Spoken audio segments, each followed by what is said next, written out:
Hi, everyone. For those who may not know me, my name is Sarah. And the next 40 minutes or so, 5 of us team members, myself, Emma, Faith, Olivia, and Simu, will be sharing about our experience in Taiwan and how we've seen the Lord work through our own lives and through the lives of others around us. So I'm going to start us off. Again, my name is Sarah, who, for those who don't know me, and this past summer, I was given the privilege to serve alongside our pastors and 12 of our teenagers from our church in Taiwan at Advent. For those who are not familiar with Advent, Advent is a mission trip where the missionaries are actually our youth, our teenagers, and they teach elementary, middle, high school students in Taiwan English while incorporating Christian values and while explicitly also teaching them about the good news about the Lord, sharing their own testimony of how they got to know the Lord, and at the end, inviting the students to put their trust and their faith in the Lord Jesus. And so this happens every summer because it's mainly, the workforce is mainly teenagers, in school, and that's their summer break. They spend a month in Taiwan doing this, at least 3 weeks. And so you might be asking, then how I got to be part of the team. I'm turning 36 this year. And to give you guys an idea, our team was comprised of teenagers from 13 to 18 years old. And so I did not have anybody in my age group. But I remember Simu, when she asked me if I would go to Taiwan this year, I was like, that's a joke, right? Like, why would I go? Why should I go? And it wasn't until the second time that she asked me that I actually became a little afraid, because I know Simu is a prayerful woman, and if she asked me something, I know that she must have put some thought into it in prayer. And so if I said no to her, I probably would have said no to somebody more, to God himself, to his calling, to do something outside my comfort zone. And so I realized that my fear, the core behind why I was afraid to go, was these 5 reasons. 1, how was I to teach English when I don't even speak the common language, Mandarin? Number 2, how was I to survive in hot and humid weather, where I left the Philippines in 2005 and never came back? A big factor is that. Number 3, I don't have anybody in my age group, nobody from our youth, young adult group. I don't have any peers to go with me. And number 4, instead, I'll be with teenagers. And as fun as they are, they come with their special things. And so how was I to lead them? I don't have any experience with teenagers. And I know I was a pretty handful when I was growing up. How was I to do that?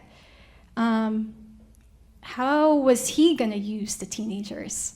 I was also very doubtful in my heart, like, is this going to be effective? Should I be part of this when I don't even know how effective it will be? And so it came down to me looking at my own strength and my lack of ability, lack of capacity to serve in the manner that I was called to do in this role. And this was a rude awakening for me, because I thought, well, this past year, I've been trying to find ways how to apply Psalms 23 in my life. The first verse where it says, "The Lord is my shepherd. I have all that I need." And so I thought, do I really believe that I have all that I need as long as the Lord's presence is with me? Because I was clearly afraid. And a person who believes that they have the expert on the field, that person should not be afraid. And so I thought, well, what an opportunity then to be able to see if the Lord will provide, his presence. And I I know I have like 4 minutes left to share how he provided, and that's a very short time. I'll try to do the short and sweet. How did he provide? It's very interesting how he provided through people. People like you, people like me, to become his hands and feet. And so that was the key takeaway that I brought home from this trip, is that he provides through us. We who are flawed, imperfect, immature at many times, we who can't pay attention, we who have ADHD, we who can't even pick up after our own trash, we who are, not gentle in words, we who are easily angered at times. And alongside the mature and immature, the Lord uses us all. And it was eye-opening to me, and it was very amazing to witness it up close, how the Lord used every single one of us in the field. No matter the maturity age in the faith, he was able to use us. And so I'm going to name a few of those moments. Number one, through my teenage teammates. They were often the ones encouraging me and asking, how are you doing, Sarah? It's your first year of Advent. How is it going? Did you try this food? Did you try that? Providing my portable fan that I had in front of my face the whole time I was in Taiwan, so I didn't die out of, the heat and the humidity. Asking me, hey, this is something that you could do for the lesson planning tomorrow, introducing me to Mad Libs, to certain things that I could use in the classroom to teach English effectively, and inspiring me with how diligent they were with lesson planning. The Lord provided through the cram schools that actually had unbelieving teammates, that the Lord used to interpret for us, especially for me, since I didn't speak the language. This was very important. And it was amazing to meet these people that didn't know the Lord, and yet the Lord used to interpret, the gospel, the testimony, and all of these values that we were instilling in these little kids that we were teaching. The Lord provided through the churches that hosted us, the schools that provided staff to welcome us. I remember there was this one Monday. It was probably the worst Monday I had. It was the third week. It was very hot, and it was my first day without Simu, my security blanket. And so we go into this school, and this lady named Deborah, I think she was one of the teachers, she greeted us, our team, with a warm smile and a bottle of ice water, each one. And I remember putting that bottle next to my neck and feeling instant relief. And I thought, wow, what an impact such a small thing could have. And so God provided through those small moments so effectively. God also provided, number 4, through my family and my small group, who sent me with words of encouragement by text and by cards. Before I left, they sent me off with a little treasure box with these index cards with verses and words of encouragement that I often opened that box throughout those 3 weeks, especially in my lowest points. And it made me cry and made me feel less homesick and remember that the Lord is good. And lastly, he provided, especially through my leaders, Simu, who provided a model of how faith must be with actions. She was the last one to go to sleep and the very first one to get up.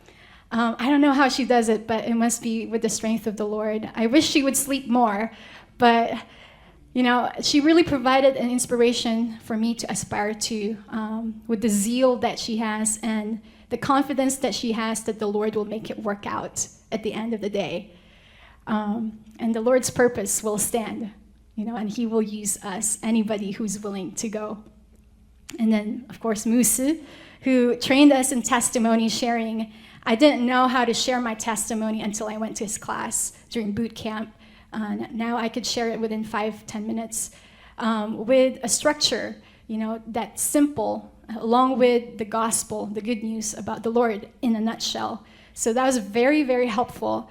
and also being inspirational in how he locked in and focused, despite him saying that if he stayed in Taiwan and he lived there, that he probably would have died a long time ago because of the hot and humid weather. And yet he goes there every single summer because of a calling that he's confident the Lord has brought him into that role, as his hands and feet.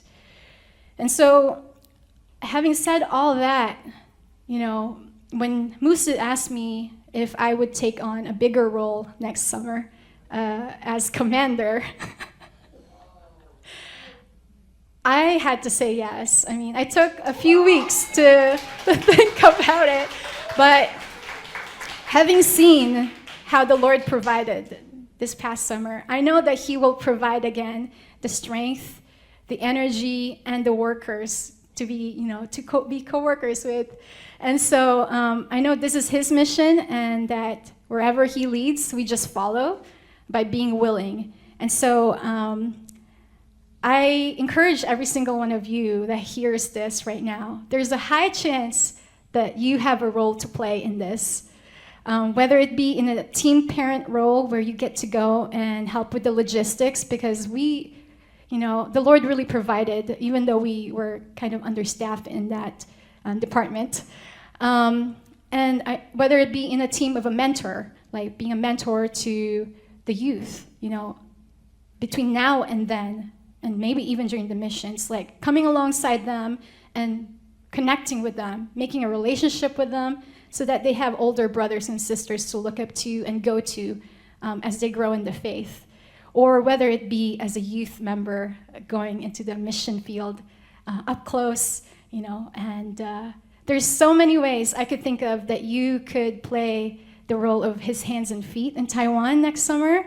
So if you are wondering, please come talk to me, talk to pastors. I'm sure they will be happy as well to point you the direction that is good. And so next year, the Lord willing, we will be in Taiwan from June 29th to July 19th. Those are the dates that we have put in place for Advent next year. Again, June 29th to July 19th. And so hope you can join us. Thank you.